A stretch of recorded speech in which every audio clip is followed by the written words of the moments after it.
Salutations, ladies and gentlemen, Mr. V back with another casted game of Age of Empires 3, and I hope you're hungry for a slice of pie, because man, I love this map. I don't know what it is, okay? It gives me so many entertaining matches. Now, in case you need a review, you got 1, you got 2, you got 3, you got 4 delicious slices of territorial pie. And of course, every player starts with their own corner. And every single game I have watched, without exception, the player who controls 2 or even 3 of those slices consistently is the one who wins the game. It's a close-knit, action-packed map where the resources are quite bunched together. You got trading posts, you got a couple of decent natives with the House of Wittelsbach and the House of Habsburg. You really do have everything you could need. But I will stop gushing about the map and I will introduce the players, because in the southeast of the map, playing in the color red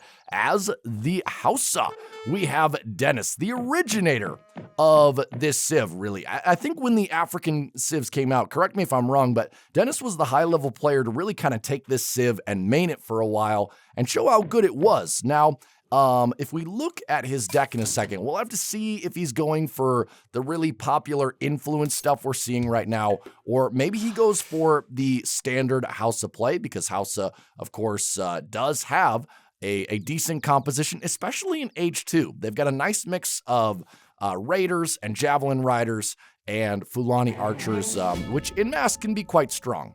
And it looks like, okay, so we are going to be seeing standard Hausa. No big influence cards, though he does have the 6 Berber allies. He's got a decent mix of H2, 3, as well as some H4. So could be up for anything. Meanwhile, his opponent in the northwest of the map, playing in the color blue as the Haudenosaunee, is a Chinese player, I believe. Now, I can't pronounce his username, and I'm not even going to attempt to try, but I really do love seeing all of the international reach that this game still has. I feel like we have players from every continent, maybe not Antarctica, I guess, but yeah, it's cool to just see how far out this game has cast its net for players. And at such a high level too, right? I mean, it's not like the top ladder is dominated by one nationality or one continent or anything like that. It's quite a diverse mix at the top, the middle, as well as the bottom where I reside. But we'll have to see where Haudenosaunee goes. He's going up incredibly fast, so we might be seeing something aggressive here. Of course, Haudenosaunee has the option to go up with the messenger, which gives you a quick H2 age-up. Now, European civs have that option for H3, and I remember in vanilla, this was so busted because it made their rush so incredibly strong. And look at that, the Travois putting down the war hut in a really nice spot, actually. He's going to be able to guard this river crossing quite well, protect the resources in the back, maybe even herd those deer up if he needs to get some villagers over there. 1 trading post in the far left corner, but otherwise nothing else for him. He's got a couple of really good guardians. That's the other thing about the Haudenosaunee war chief. He's just so good. He's not as good as the Lakota or maybe even the Aztec, but that conversion ability is so nice. Going to pick up 90 coin without really even breaking a sweat. And of course, he has 2 extra scouts or 2 extra helpers in any sort of early fight. Now, Dennis is going up to H2 himself, but of course, he's going to be quite a ways behind. I mean, he's going to age up post 4 minutes, which even for a lot of other civs, that would be considered a bit slow. But of course, he's going to be getting those early resources for his trade, which if this game goes into the long term, could it be useful for him? And we'll have to see how our Haudenosaunee player answers. He's actually going pretty passive. He's got 600 wood, followed by 5 villagers. So we're not going to see any all-in 4 Kanya, followed by 6 Tomahawk, followed by 7 Aena. Now, you did see that in Nilla because early all-in rushes were just more popular. But in the current meta, they're just too risky, right? Like, you're sacrificing so much economic potential to maybe damage your opponent, but of course, high-level players are excellent at defending their villagers and their towns, and they build their infrastructure in a way that is actually very hard for you to pierce and get into the cookie jar. So I do like how our Haudenosaunee player is going for something possibly aggressive, possibly an 8-minute timing push or something like that. But he's not sacrificing his own economy at the same time, even getting down a second trading post as well as 2 native posts. And he's going to send native treaties. So possibly going to be utilizing the native units that he's going to get. And I'm guessing they're going to pop out at the war hut. Is that how native treaties works? I think that's how it works. And what is he going to get? He's going to get some mounted infantry, as well as what else? Mountain troopers. I don't know. I guess maybe I can't tell. Okay, so he's getting mountain troopers, which are your kind of native skirmisher. And then he's getting some line infantry. That's your native musketeer. But both of those units can get promotions. So we are going to see a timing push coming in much earlier than I expected, thanks to that native pop. And what does Dennis have? He has a couple of javelin riders out on the field, but these are not going to be good enough against all of this heavy infantry and a mix of light infantry, and even picking off one of the villagers. Raiders coming out of the town center, gonna take some early damage. Now these guys are heavy cavalry, but they are not good at all against heavy infantry. They're really only meant to raid and mop up skirmishers. Of course, they do have a good siege attack as well, so they're great for taking down shrines and torps and all that kind of stuff. But I mean, this direct fight would go horribly for Dennis at the start. He is going to take out the war chief, so going to get 100 XP and going to deny the buff for our Haudenosaunee player. And that's actually quite a big loss, not having that buff from the war chief. It really takes the wind out of your army's sails. Now, of course, Dennis also lost his explorer as well, so a bit of an even trade. And it looks like 7 Fulani archers came out. That is exactly what Dennis needs. And while he did lose a villager, no major concerns yet. 5 tomahawks coming out from the Haudenosaunee player, and now 4 Kanya horsemen. But luckily, this is what the cavalry are here to deal with. The javelin riders mixed with the blocking of the raiders should be able to hold out. But if the Kanya can get a nice batch on the Fulani archers, a nice snare, the heavy infantry can do their work, which is what they're about to do. Fulani archers being harassed, and they're not able to turn and fire at the heavy infantry, and even the guardians coming in and being useful as a snaring potential unit. And now the javelin riders going down along with the 5 raiders, and it looks like Dennis's army is going to get cleaned up. And while it's not a super strong army, and yes, he does have the palace for defense, it is going to mean more bell time for his villagers. Now raiders coming out, they're going to clean up the cavalry, but still not the answer he needs to this many tomahawks and the line infantry that still remain, and even some mountain troopers in the back dealing with those javelin riders quite well. And now he's mixing in some Aena. Is our Haudenosaunee player such a good unit for only 100 food, which is the fastest gathering resource, 21 villagers for Den, and it looks like 22 for our Haudenosaunee player. So very even economies so far, but the momentum definitely in Haudenosaunee favor. And of course, the more he controls the map, the more he starts to get his tendrils all over these slices of pie, the more vision he has, the better it's going to turn out for him in the late game. Now a market coming out as well. And again, I love that he's placing these buildings on these river crossings. It's going to make his vision of all of the African players' movements much, much better. Continuing to make tomahawks, though, I do like that he's mixing in some Aena as well. And now just a huge mass of raiders from Dennis, which, I mean, is going to be good if he can somehow get onto the Aena and the mountain troopers, but it's not going to do well against those tomahawks. And now what do we see here? We get a Songhide raid, so we are going to get the big button for the raiders.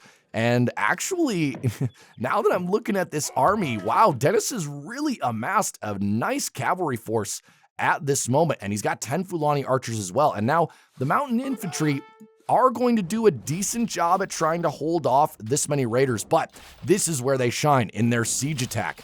And it is possible. Is he going to be able to snipe this war hut? No, he's not going to quite take that engagement.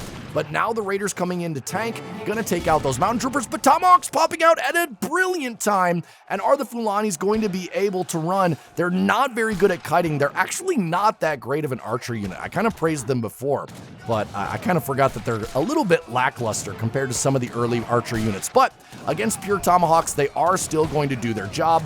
And there's even a couple units in range of the palace. Man, that thing has a lot of range. But now all of the raiders going down once again.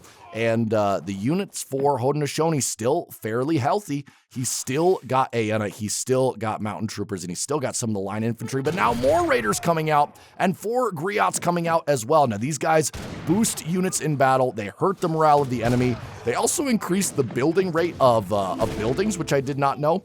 Not going to be super applicable in this case, but the 4 griots are going to come out, are going to bolster the stats of the African army. And this has just been a back and forth over this river crossing, and we're really trying to figure out whose H2 is going to be cleaner, who can get out the better mass. Now 26 mils to 27 in favor of Haudenosaunee, so still an incredibly close game.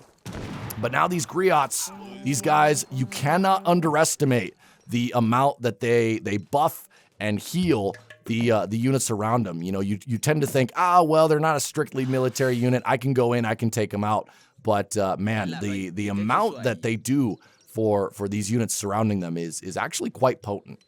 So we'll have to see. More raiders coming out, more Fulani archers, and more villagers. And he still has plenty of safe resources here. He does have the livestock that he could still trade.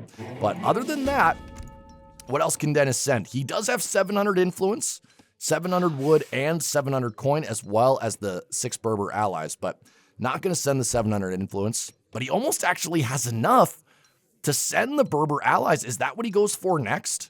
He'll definitely have 500 by then. And let's see. Looks like our Haudenosaunee player continuing to stock up on tomahawks. That's good. They're a good general purpose unit. I would actually recommend sending the War Hut Warrior attack. Just give that tomahawk that bit of extra burst. Because I just don't think mixed resources or 3 vills would really be that applicable at this point. But look at this, he didn't heal his war hut, and now, oh, it's getting so close to going down. And Dennis really wants to snipe that thing. And once again, this one Magyar, oh, he's got the Magyar Hussar. These guys are so beefy. Look at that thing. 704 hit points in H2. I thought that was just a regular mounted infantry, and I was wondering why it was holding up so well. But look at that, man. Dennis has done such a good job of not pushing in too aggressively, and he's done an excellent job of rebuilding his cavalry numbers. But at the same time, a lot of his villagers are starting to get really exposed, and the firm control that Haudenosaunee has over this slice means that he's going to be able to expand into those secondary resources much more smoothly than Dennis, as long as he holds this point. But man, okay, so you did rebuild the war hut. That was the one thing that was making me sweat a little bit. And I like this move from Dennis. He's changing his direction of attack. He's not just going to throw himself on the walls of this war hut anymore. And maybe he can get a decent raid. That is what they're for. He's even got some javelin riders, but this mounted infantry, is he going to see it? Oh, he sees the tail end of the cavalry, and the cavalry are actually going to go back just to kill that mounted infantry. And I wonder if he's just trying to hide how many villagers he's got kind of out on the periphery. But now, looks like our Haudenosaunee player, he's taking this to advantage. When the cavalry are away, they will play. And so, we'll have to see. If he can separate the cavalry and the infantry on this river crossing, oh no, just going to be able to get away in time. The griots along with the Fulani archers, and oh my god! Look at how many javelin riders he's gotten out. Holy crap. Where did he get those? Oh my god, somebody in the comments let me know. Maybe he's just been making them. That must be it. Villager going down here, but now we gotta see an engagement, right? There's no way Dennis cannot take this fight. He's got to save those villagers. More Kanya horsemen coming out, a huge mass of tomahawks, but now the griots are buffing these Fulani archers, and now they're finally in the place where they want to be. Steady, not being harassed by the cavalry, but looks like a bait. Here come the javelin riders. Ooh, okay. I thought Haudenosaunee was going to take that bait, and you can see Dennis is trying to draw him into the javelin rider fire, and it looks like he is going to take the bait, and look how quickly those javelin riders are dealing with the Kanya, and these Kanya, incredibly expensive cavalry. The raiders finally going to get in on the mounted infantry, but look at these griots, the amount of supporting abilities that they're doing. I don't know griots that well. The amount of support that they're giving to the African civs, and it looks like Dennis might clean this fight. He's got enough raiders to now go and harass the Aena, and they're finally in a position where they will not just be meat shields. But now that I say that, there's still a couple of griots alive. Fulani archers, gonna take out the warrior chief, which is gonna be great. That will take away the buff of the Haudenosaunee player. And is Dennis going to look for another engagement? Yes, because more raiders are on the way. The Magyar Hussar coming in, but a great pullback by the Javelin Riders. And look at how many javelins that one Hussar takes. But now the raiders are on the Hyena, and there's just not enough line infantry to hold against this many Fulani. Still 3 Griots involved in the engagement, and that is going to be a clean sweep for Dennis. He's now sending the Berber allies to further bolster his forces, and I wonder, is he going to push south, or is he going to push back against that war hut? We will have to see, but that was such a fantastic fight for Dennis. He really lured those Kanya in across the bridge, and those Fulani archers, they were just too tempting of a target. But he got his expensive horsemen right into the teeth of those H2 anti-cav. And in this H2 battle, it seems like Dennis's Griots are being the deciding factor here. And I mean, just look at how much damage they take. 260 HP, 10% range resist. For an H2 unit, that's actually quite good. And yeah, that warrior hut is not going to be long for this world. And I was just talking about all the control he had, but now he's desperately trying to get up another war hut. And now all of those villagers are going to be at risk. Look at how many villagers are over here.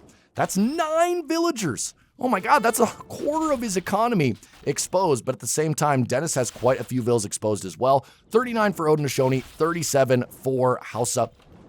And yeah, I mean, how does Haudenosaunee rebuild enough of a mass to deal with this many raiders and this many javelin riders? And of course, the Berber allies now joining as well, which will make mincemeat of any Kanya horsemen that try to make their way on the field. But I don't think he has a corral, does he? I don't think he does. So we are not, no, he has to have a corral somewhere. Maybe?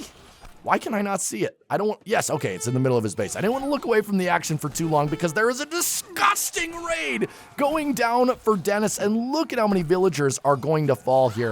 And let's take a look at the Haudenosaunee's villager count. 32, down to 31, down to 30, down to 29, and yes, there is a counter raid going on. Look at this, both villager counts dropping at the same time, but it must be said that Haudenosaunee is dropping far faster, and with just how many raiders there were, it didn't matter that a war hut could be used to garrison. And yeah, this infantry, it is good, but it's just not as fast, and so the villagers able to escape, and now we're seeing 32 to 24. It was just 37 to 39. So the villager trade going heavily into Dennis's favor. And now the advantage in military is just insurmountable. I think he could win the fight with just his cav. And I mean, he's still got a nice batch of Fulani archers and the Griots. And now, oh God, he's invested in mountain troopers, which will do well against the javelin riders. But there are so many raiders in this force. How many does he have? Oh my God. He's got 20 raiders. And I mean, this is just not enough tomahawks to make do. Oh no, a bit of lapsed micro there. Did not get his mountain troopers pulled back in time. And now a war hut going down, but that is not going to be nearly enough. And all of the plus 16s, plus 12s, and plus 10s for red. And there are hardly any African units dying, and you can still hear the horns of the Griots in the background, and those buffs proving very useful. I think the last one finally did die, but they were well worth it. And yeah, that is the game. Well played by Dennis. I really thought he lost it there when he got his Fulanis and his initial cavalry batch killed, but he stuck with it. He rebuilt that economy, and it looks like he was even ready to go into Age 3 as well. So just very well executed. And while I think the Haudenosaunee player did play well, I think that engagement in this river crossing, it just wasn't in his favor. I think if he had waited, gotten those mountain troopers, and then maybe charged while he still had all of that cavalry and heavy infantry, maybe it could have been different. But still, a really quick, very enjoyable match. Guys, let's look at it in more detail. Follow me to the post game. All right, folks, here we are in the post game, and it will be a pretty quick wrap up. Resources did swing heavily in Dennis's favor towards the end. Military also slightly in Dennis's favor, especially in terms of units lost. 145 for Haudenosaunee compared to only 107 for Dennis. Not a lot of buildings lost, but the buildings that did get lost were all war huts for Haudenosaunee, which really hampered his military development. And then we got to look at the villager count here. Oh my God, They did so well protecting their villagers. Just one loss in the first 10 minutes.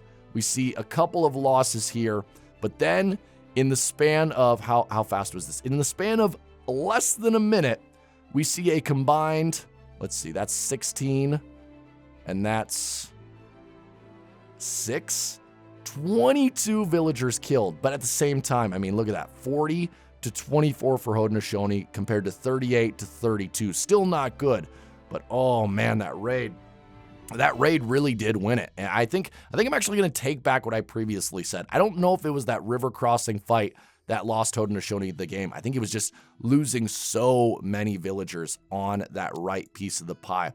But still, I hope you guys enjoyed this match. Kind of a quick one, pretty straightforward, but it was still entertaining, or at least I thought so. I hope you thought so too. I'll be back next week with a couple more games. Until then, have a great day. Have a great life. See you later.